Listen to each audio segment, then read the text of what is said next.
सनातन धर्म में वैसे तो हर महीने की अमावस्या खास होती है, लेकिन इस बार की जो अमावस्या कुछ बड़ी ही खास है और अश्विन माह में आने वाली अमावस्या को सबसे ज़्यादा खास मानी जाती है।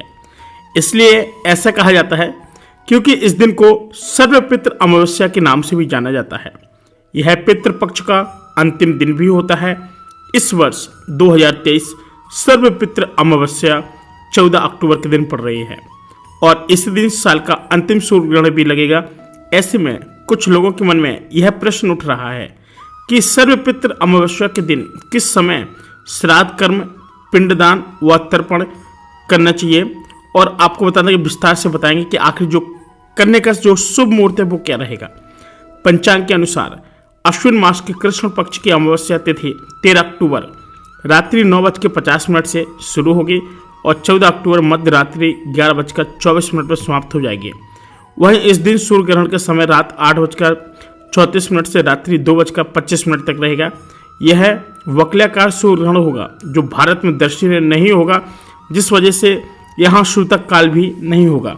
आपको बताया जाता है कि पितृपक्ष के 15 दिनों में पितृ मृत्यु लोक में आते हैं, अपने परिजनों के बीच रहते हैं।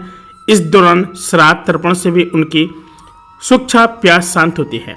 इसके बाद सर्वपितृ अमावस्या के दिन पितरों को सम्मानपूर्वक विदाई दी जाती है।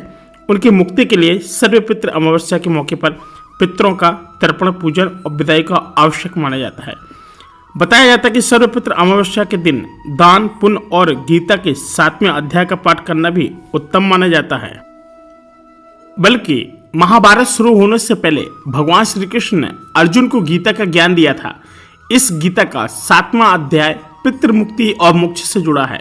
आपको बता दें कि ज्योतिष के अनुसार पितृपक्ष में गीता के 7वें अध्याय का पाठ करने से पितृदोष से मुक्ति मिल सकती है। इस अध्याय का नाम ज्ञान विज्ञान योग माना जाता है।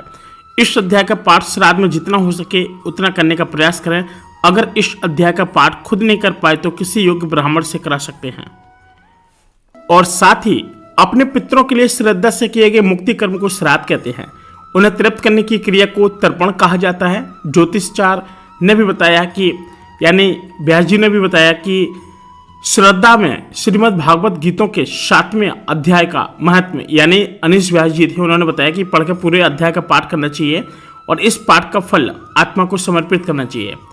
कृष्ण भगवान बोले, हे पार्थ, तुझमें मन लगा करके मेरे ही आश्रय होकर के योग्य अभ्यास करते हुए मेरे स्वरूप का संशय रहित पूर्ण ज्ञान होगा सो सुनो। विज्ञान के सहित वह है पूर्ण ज्ञान में तुम्हें सुनाता हूँ, जिससे जानने के लिए तुम्हें और तुमको इस लोक में कुछ जानना शेष न रहेगा।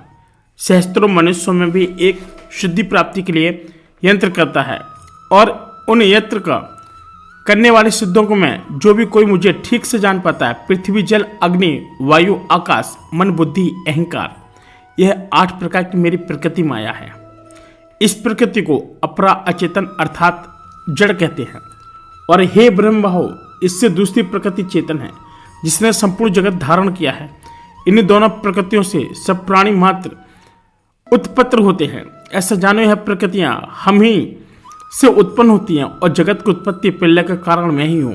हे धनंजय, धागे में जिस प्रकार मणि परोई जाती है उसी भांति यह संसार मुझे गुथा हुआ है और मुझसे परे और कुछ नहीं है। हे कुंती पुत्र, जल में रस में ही चंद्रमा हूँ और चंद्रमा और सूर्य में भी प्रभाव में भी हूँ। सब वेदों में प्रणों में भी मैं ही हूँ। आकाश में शब्द तथा पुरुषोत्तम में जो पौरुष में भी हूँ। हे अर्जुन, पृथ्वी में जो सुगंध तथा अग्नि में तेज में ही हूँ। सब प्राणियों में जीवन और तपस्या में तप में ही हूँ। हे पार्थ, संपूर्ण प्राणियों में सनातन बीज रूप मुझको ही जानना। बुद्धिमानों में बुद्धि रूप और तेजस्वी में तेज में ही हूँ। हे भारतवर्ष, काम और रोग रहित बलवान पुरुषों में बल और पुरुषों में धर्म के विरुद्ध न जाने वाला काम में ही हूँ। जितने सात्विक, राजस, तामस पदार्थ वे सब मुझ में ही उत्पन्न हुए हैं, परंतु उनमें मैं नहीं रहता हूँ, ये मुझ में है। सत्य, राज, तम में ये तीनों गुणों के भाव में यह सारा संसार मोहित हो रहा है। इस कारण यह है, इससे मुझे अव्यय परमात्मा को नहीं जनता। मेरी यह गुणमय और दिव्य माया अत्यंत दुस्तर है। जो मुझको अनुभव से भजते हैं माया को पाकर के जाते हैं। जो पापी मूढ़ नराधर्म माया में जिनका ज्ञान हर लिया है उनकी असुरी भाव ग्रहण किए हुए मुझको नहीं पाते हैं। और हे भारत श्रेष्ठ अर्जुन, 4 प्रकार के मनुष्य मुझको भजते हैं। दुनिया, जिज्ञासु, ईश्वर की कामना करने वाला और ज्ञानी, जिनमें सदा मुझ में एकाग्र चित्त और केवल मेरी, क्योंकि मैं ज्ञानी को अत्यंत प्रिय हूँ और वह मुझको प्रिय है। यद्यपि से भक्त अच्छे होते हैं, तथापि ज्ञानी तो मेरी आत्मा ही है, क्योंकि वह मुझ में ही मन लगाकर मुझको ही सर्वोत्तम गति मान मेरा ही आश्रय ग्रहण करता है। और यह है 7वें अध्याय का महत्व। बोलो जय श्री कृष्ण, राधे राधे। साथियों, वीडियो पसंद आए तो वीडियो को लाइक से सब्सक्राइब जरूर कीजिएगा। हम लेंगे एक और नए वीडियो के साथ, तब तक के लिए जय श्री कृष्ण, राधे राधे।